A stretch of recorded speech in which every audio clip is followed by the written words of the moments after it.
Especially outfits విషయంలో మమ్మల్ని బొడ్డు కింద కట్టుకో, సారీస్ ఇచ్చి కింద కట్టుకో, ఇలా ఎక్స్పోజింగ్ చేయన్న వేలో చెప్పారు.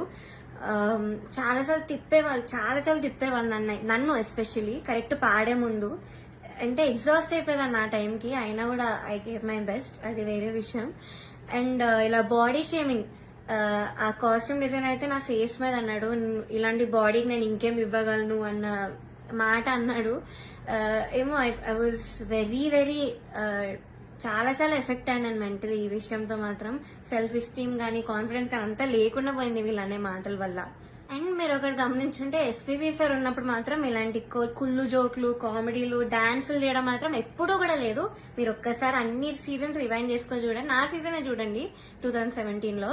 కానీ ఎప్పుడైతే జ్ఞాపిక ప్రొడక్షన్ అనేది వచ్చిందో అప్పటి నుంచి ఇవన్నీ స్టార్ట్ అయ్యాయి. So they are the main reason ఈ పాటతీగా ఇలా అయిపోవడానికి కారణం వాళ్ళే. మమ్మల్ని ఇలా డాన్స్లు వేయమని, అదేవో కుళ్ళు జోకులు చెప్పమని.